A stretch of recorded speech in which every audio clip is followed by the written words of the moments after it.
Hi, in this lesson we're going over offering course payment plans.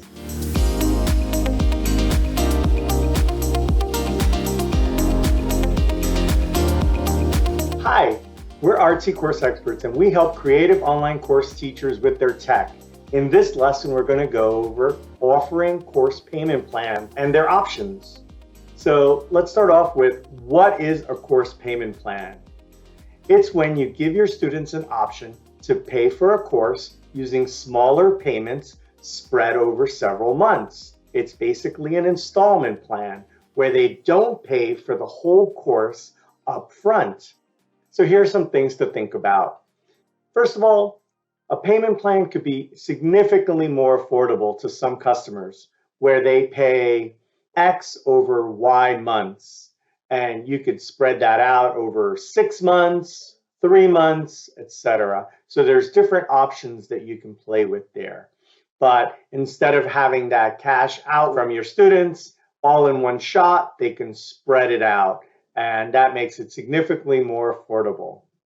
And in fact, some customers are willing to pay more over the long run. Very similar to maybe if you have a subscription plan where you might pay $15 a month, but if you buy it for the whole year, you can save 2 months off. So a lot of people are okay with that. Hey, I want to manage my cash flow, or I have the extra money, I just want to save the right amount.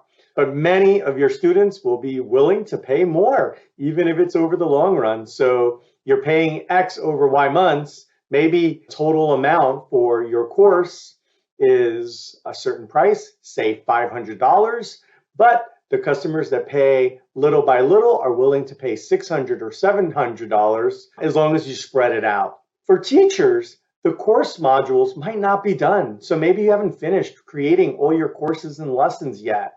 So this is great because it's sort of a little bit of a drip campaign where even if they log in, it doesn't have to be by email. It could be traditional online course, but maybe you only have the first few modules ready. So you want to really encourage customers to use a payment plan or even a subscription variation where they're starting to pay and they're starting to receive the courses, while that gives you the chance to wrap up the later courses that aren't yet complete or produced yet.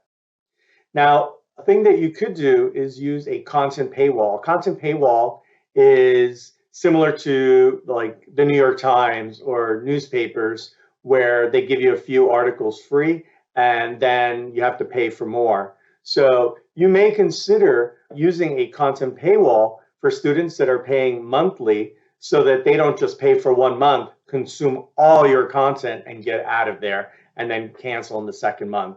So that's something you need to think about, just kind of balancing the act there for some students who pay in full versus those that are in a payment plan.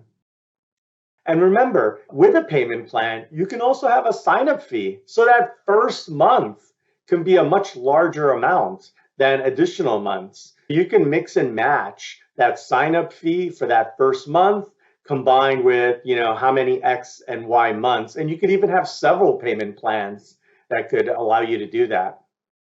Another thing you can do is that you can take a payment plan or even a traditional full course payment, and you can combine that with a subscription for other benefits or bundles. So they can buy this, but if they pay at a higher tier or they buy this other service, they also get access to maybe a community or coaching or this bonus or these swipe files or templates. So you can mix and match and think about those combinations. And then you can also use that to encourage, right? So that, hey, if you do pay for the annual plan, you get this extra perk, this extra lesson, this extra webinar, or whatever it is. So you can mix and match all your different options.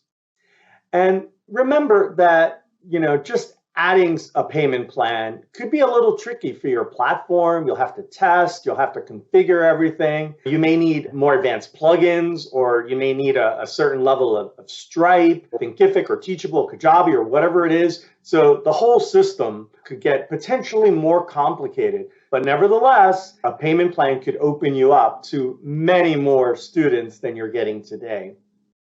And finally, just remember that the length of the course access is independent of the payment.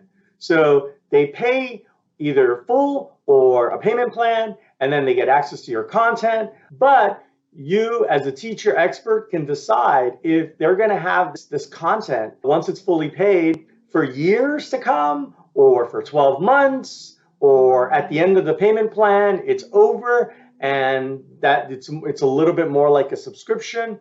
So you, as a teacher expert, get to decide how long your students will have access to your content, your resources, etc.